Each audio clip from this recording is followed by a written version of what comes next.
All right, guys, with us now to talk Bears Panthers Week 6. I've got host of the Bleav in Carolina Panthers on the Bleav Podcast Network, former Panther, two-time Super Bowl champ, Tyrone Poole. How's it going, man? Appreciate you coming on. Thank you guys for having me on your show.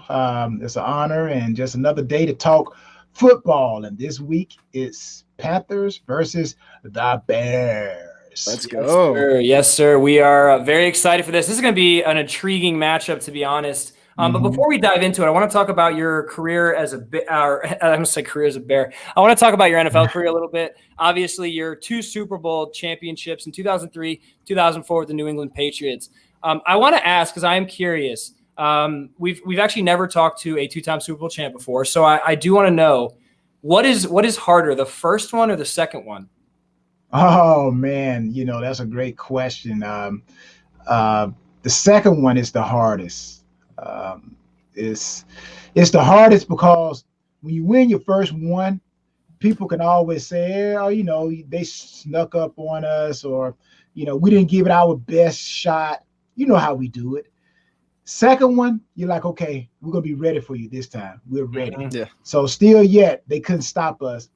So the second one was the hardest because we received everybody's best, and we also had to take our game up another level. So it's almost like going from 100%, which I know you can't go beyond 100%, but if you could, it's like we had to take it up to 200%. So it's always tough to go up than it is to go down. So the second one was definitely the hardest one.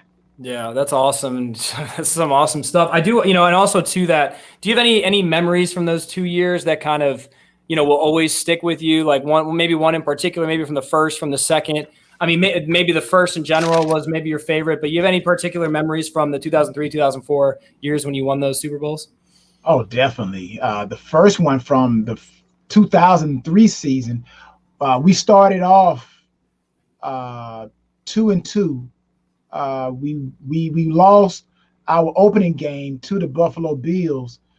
That was the big Lawyer Malloy, Rodney Harrison type of thing. And the fans were really upset with Bill Belichick because he let Lawyer go. And, Lawyer Malloy did great work for the Patriots. So we lost that game, got blown out 31-0. And we end up going into Washington, and we were 2-1. And then we ended up losing to the Redskins. Can't say that the Washington football team. It's gonna be hard to start to say that, guys. I know we're so conditioned to automatically say that. Yeah, but we lost to the Washington football team, and after that loss, we went 21 straight games going into the Super Bowl 39 season as well. But the most memorable thing from that 2003 game season was we opened the season with a loss to the Buffalo Bills, 31-0, and we beat Buffalo at the end of our season because they were our last game of the 2003 season. We beat them 31-0. So they beat us open 31-0, and we closed it, beating them 31-0 exactly. And then the Super Bowl 38 season was the fact that we had a lot of injuries, and we still went out and won Super Bowl 39 and, completed that back-to-back championship season. But it was awesome, man, just to see that confetti fall. I've only played in the Super Bowl twice, and I've won twice. Oh, no. Nice. I've seen how they handle the people who lose, and I don't want to ever be on that side. For sure. Yeah. Absolutely. All right, I do want to get one more thing real quick. I'm sure a lot of people don't know this about you, but you were on American Ninja Warrior. Take me through what kind of made you want to do that, and how was that experience for you? Because that stuff just looks tough. Well, I wanted to do it. Someone actually introduced it to me.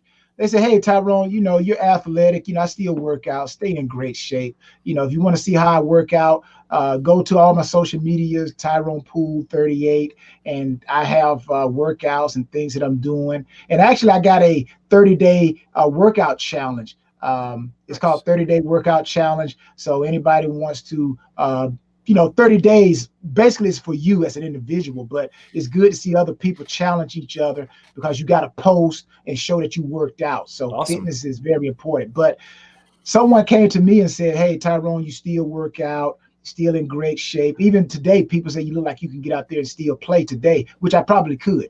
But so I said, you know what, since I'm not playing football and I like competitive atmospheres, I said, okay, put my name in, throw my name into the hat and see if the producers and everything like it, which I knew they probably would, 2-time Super Bowl champion on the show. And, so it was fun. The one thing I would tell people, the difference in it is it's not about strength. I would say the American Ninja Warrior is kind of like the decathlon, the heptathlon. It's like you have to be an athlete, period. You got to have enough strength. You got to have enough speed. You got to have enough flexibility. A big offensive lineman couldn't do the American Ninja Warrior, but they probably could do that Titan thing with The Rock. The Rock. Yeah. Yeah. So, the world's strongest man or whatever that is.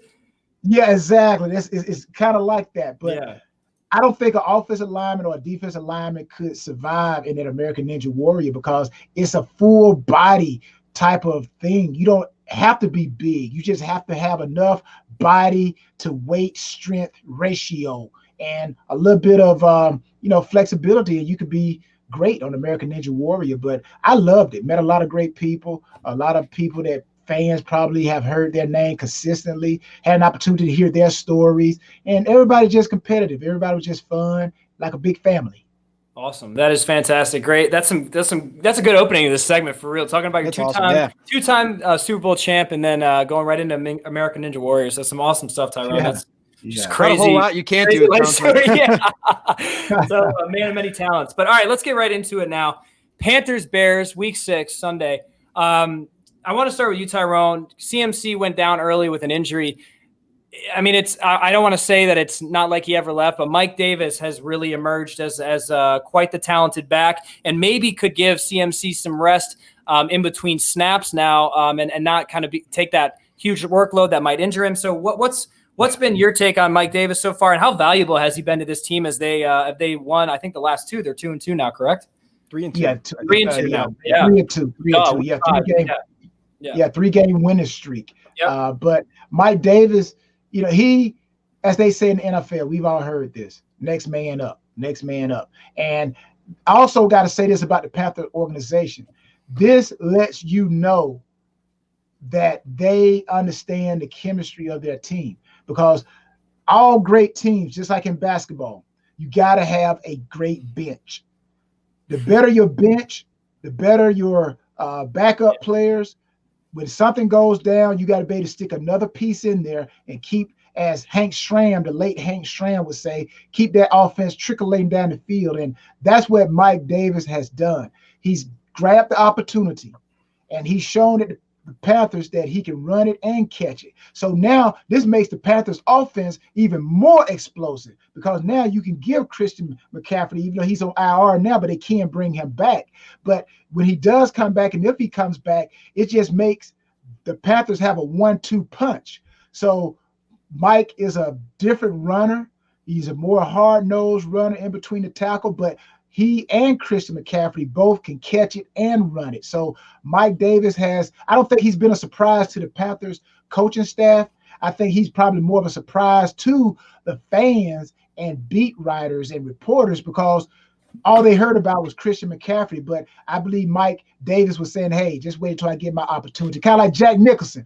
Wait until I get the Joker. Wait until they get a load of me. So so that's what Mike did. Mike said, wait until they get a load of me, and bam, they getting a big load of Mike Davis. And I'll tell you right now too, and I'll pass it over to Blake in a minute, but Bears fans especially are surprised after the performance last year, getting cut. I'm really happy to see it. Mike's a great dude, and he absolutely deserves this. Blake, regardless of who's in the backfield, the Panthers have had this running attack the entire season that has really emerged.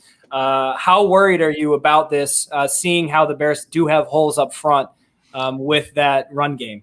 I'm worried because, I mean, the Panthers are looking like a really good team, and they are a really well-coached football team right now. Matt Rule is building something special right there right now. And, like that's like coming into the season, a lot of people have the Panthers as one of like the bottom feeders of the NFL. And I mean, like when you look at it, when they looked like they were going into a state of rebuild here, and here they are 3-2, and they've rattled off 3 really good wins in a row, and they're doing it without their best player.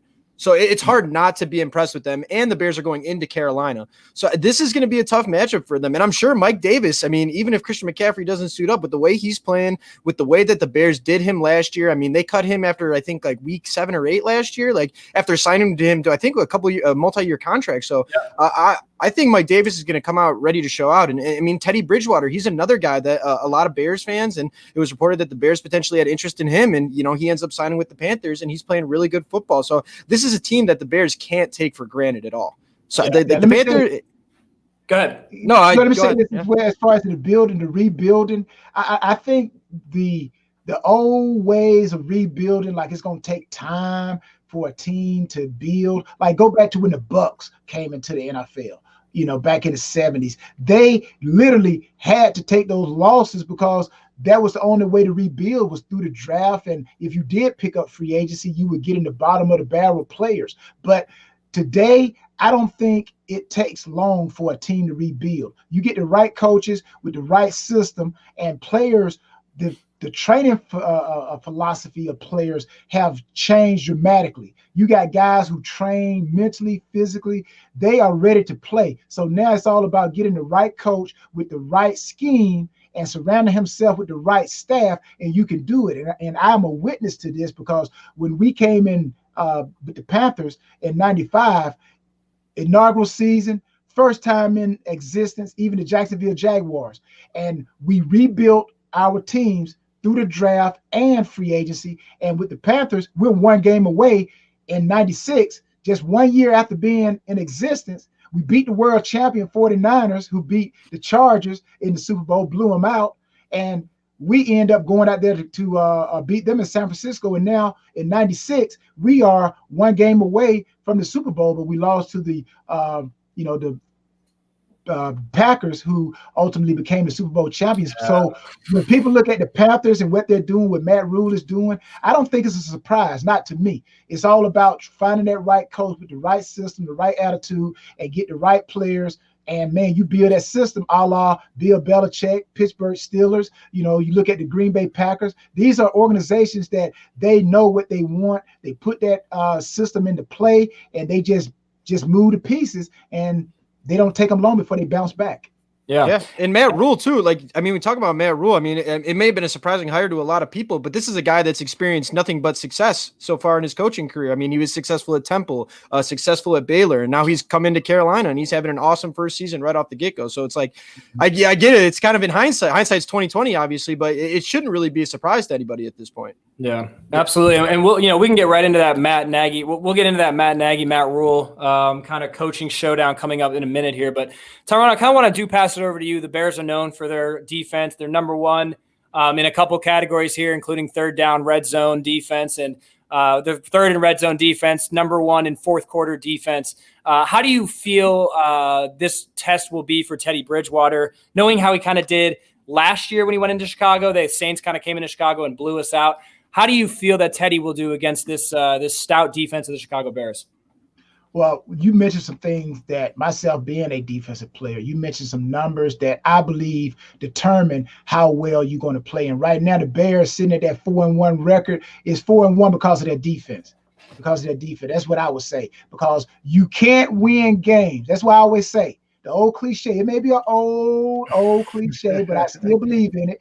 Defense wins championships, and you cannot win if they cannot score. So the Bears defense, that red zone, that is very important. When teams get down in your red zone, do they score touchdowns? Do they kick field goals? If they kick field goals, just like I heard Steve Young say one time before, he said each time the 49ers offense, when he was quarterback in the 49ers, when they went down and they kicked field goals, he said he felt like they were 4 points, which field goal and a touchdown is 4 points, adding in the extra point. He felt like they were 4 points away from losing the game. So with the Bears defense, playing like they playing, the Tampa Bay Buccaneers, they supposed to be quote unquote the most talented team in the NFC South. They held them in check. So with Teddy Bridgewater, I Bleav if they do not find some kind of way to throw the ball and pass the ball around to everybody, DJ Moore, you got Robbie Anderson, he's doing great. Curtis Samuel. If all three of those guys don't get involved, and I think it'll be a tough day for Teddy Bridgewater, because the Bears defense, after seeing them on television, I'm like, they do bring pressure, and they will pressure you and force you into mistakes. And Teddy Bridgewater is good at finding the open person, but if he doesn't spread that ball around, I do Bleav the Bears defense can cause some turnovers in critical situations on plus side of the field that could give a struggling Bears offense an opportunity to shine and put points up on the board. So it's going to be very imperative that I think Teddy spread the ball around. They spread that Bears defense out, kind of like what the Miami Dolphins did back in 1985 when they beat the Bears. Yeah, of course. And forced them to play the whole field. So I think that's what the Panthers going to have to do this game. Open up the field, open up all the players on offense, and make that Bears defense defend the whole field. Yeah, and I want to flip it over. You mentioned it, that struggling offense that the Bears have had. Obviously, this is going to be Nick Foles' second and a half game with the Bears behind the helm. Were you were surprised to see Trubisky get benched so early after starting 3-0? And how do you feel that this change has benefited the Bears? Do you think Nick Foles could get the Bears to a potential playoff spot? Well, as far as with Mitch Trubisky, I think he had a lot of pressure coming in. And he knew once they signed Nick Foles, he knew pretty much there was some writing on the wall, meaning that his time at starting quarterback, even though you got to have two starters, so to speak, in this league, because it's not like in the past we just have one guy. You got to have two guys. But I think he really had a lot of pressure on him. And being a young guy, it's totally different from college to coming into the pros. But he had so much pressure on him that maybe I'm beginning to think maybe he put so much pressure on himself that he couldn't perform to the best of his abilities. And as far as Nick Foles, he's shown that he could come in. He replaced Carson Wentz in Philadelphia and went on and had success. He has strong faith in himself and in his spirituality. So I think Nick Foles knows what he brings to the table, and he's going to continue to be Nick Foles. So I think the Bears are going to rally around whoever's at quarterback. And right now, Nick Foles is the guy. And unless something happens that really makes Mitch Trubisky get back into the starting quarterback position, I think Nick Foles, the Bears are going to ride Nick Foles out, to the end of the season, because he did win a Super Bowl, and Mitch Trubisky has not won a Super Bowl. Yeah, absolutely. Blake, the Bears have been struggling on the ground as of late. It's been a kind of a one-dimensional offense. David Montgomery has been visibly frustrated as of late for sure. So how, against a Carolina front four that is, we've seen literally the best two front fours in the NFL the last two games, the Colts and the Bucs. Can the Bears get it going against Carolina and against this front four on the ground, which is something that they've needed for even since last year now? Yeah, I mean, the last couple of weeks they've had some really poor matchups. The Colts' run defense has been one of the best in the league. We just saw it again. I mean, they played the Browns this past week, and the Browns had the best rushing attack, and the Colts shut them down. So, I mean, that proves that the Colts are no joke there. But, this is a week for the Bears to potentially get that right. I mean, Todd Gurley. We saw a rejuvenated Todd Gurley last week against the Panthers defense, and that's what the Bears are going to have to do to continue to be successful. And that's where I've been a little bit frustrated. We've talked about it on the podcast, where the first few weeks there was this commitment to the running game, and there was play action sets off of the same running plays, and they seem to have gone away from that a little bit. And with the Panthers struggling against the run here so far, this is a ripe opportunity for David Montgomery and the offensive line to get something going here. So I think it's a big game for them. And if they have one of those games where they're not able to run the ball, I think you really got to look at what you're trying to do schematically as an offense then, because clearly this is now going on 3 years of the Matt Nagy offense where they just flat out haven't been able to run the ball. And,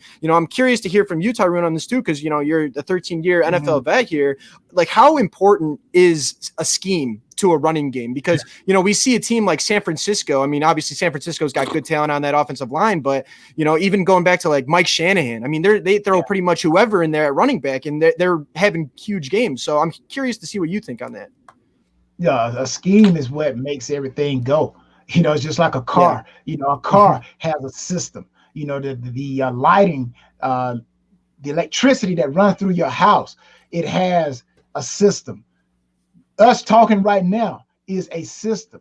And if you don't have the right system in place, it's going to be failure. So it's imperative that the system, everybody on the team, talking about football now, knows what their job is. Now, I know it's an old cliche again, but talking about one of my other former teams, the Patriots, the one thing that we always heard, even the fans, they would hear come out of that locker room, out of the mouth of the head coach, the players, everybody just do your job. And that's what a system is. Just do your job. If I'm on the offensive line and I'm supposed to block the end, just block the end. Don't worry about the linebacker. The system has already accounted for him, but where you mess up in the system is when somebody tries to do more than what they are supposed to do. And that's when the system starts breaking down. So if you want to have a good running game, everybody has to do their job. You have to block the person in front of you or whoever you're assigned to. But I definitely believe, again, the Bears, they can have success against the Panthers and get in the running game, which will set up the passing game. So I think it's going to be kind of like a Russian roulette type of game with the Panthers and the Bears, because neither one of them, I don't think, can stop the run to a point. Both of them are giving up runs, but it's going to be how the system, the coaches, which are part of that system, call the plays and at the right time calling that play.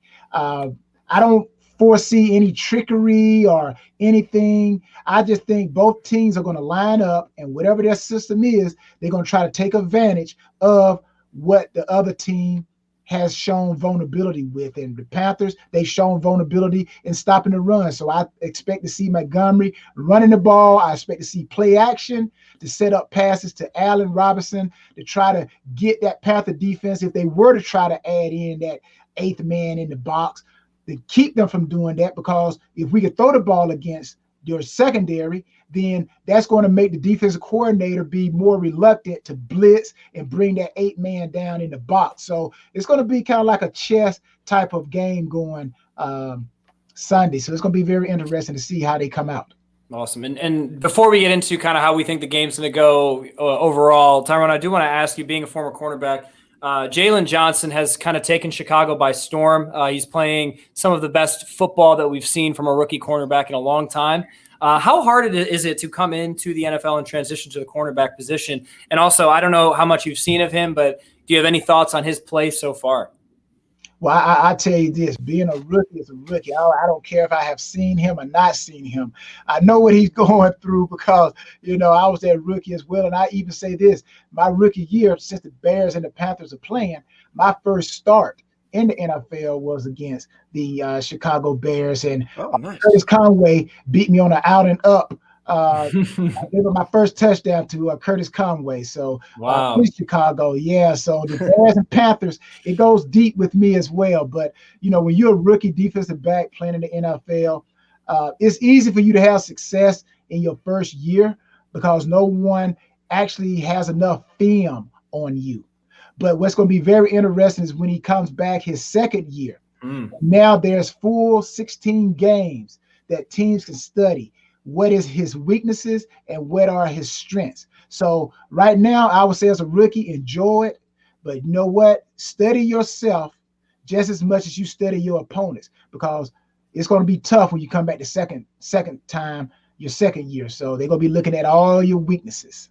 Well, that's awesome. And we do have him on the show again for an interview a little later. I didn't even think of that. Second year coming back, all the film, and they can always exploit those weaknesses. So second year is going to be key for Jalen Johnson. I guess that's why the sophomore slump is an actual thing, because that's real. Didn't even think of that. But all right, guys, close it out now. I'll start with Blake. How do we see this game going overall on Sunday? Well, at least with the Bears the Bears always find a way to make it not pretty. So I'm going to go out on a limb here and say it's not going to be a very pretty game for the most part. There's going to be a few turnovers here and there. We might have a quarter where Nick Foles doesn't look anything like he did in the second half against the Bucs or like he did against the Falcons. I mean, that's just the nature of Bears football at this point in time. So I think it could be one of those low-scoring affairs here, and it's all about whoever can, win the field position battle and get some short series to potentially get some points, whether it's field goals or touchdowns. Obviously, you prefer touchdowns, but it's never pretty with the Bears. So I think it's going to be one of those ugly ones again. Awesome. And Tyrone, on the Panther side of the football, how do you see that game going against the Chicago Bears team? Well, defensively right now, I Bleav the Panthers have a couple of question marks.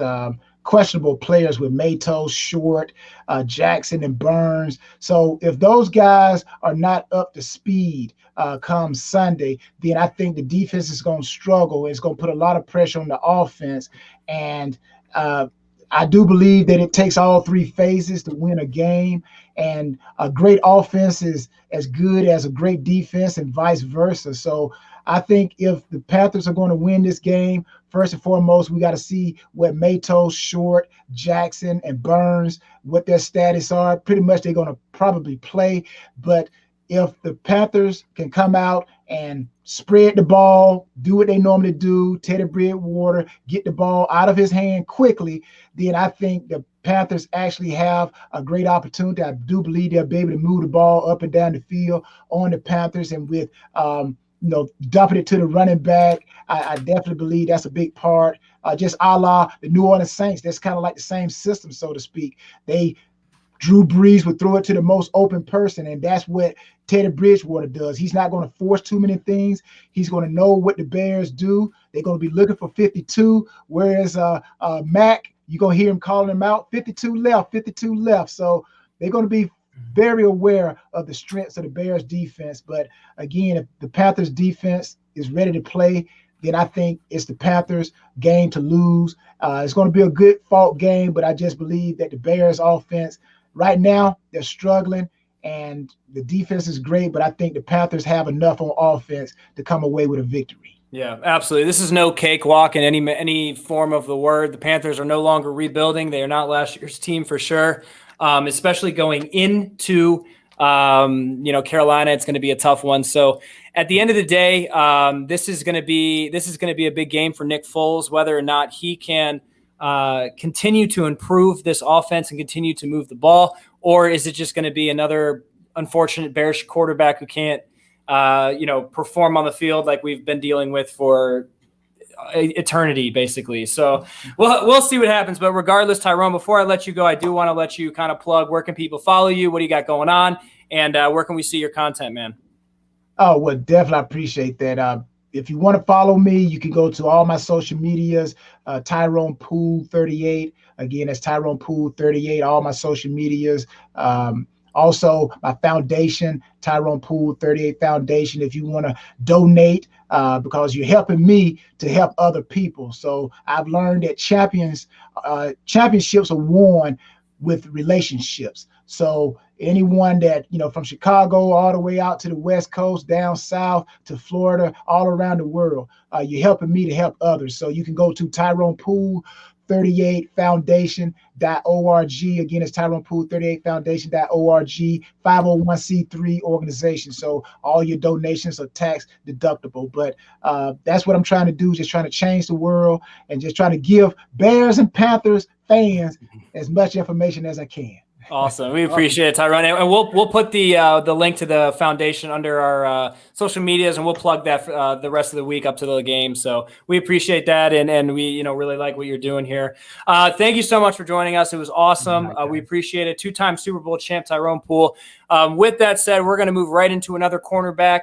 Not so much as decorated as Tyrone. It is rookie cornerback on the Bears, none other than number 33, Jalen Johnson. So let's get right into that.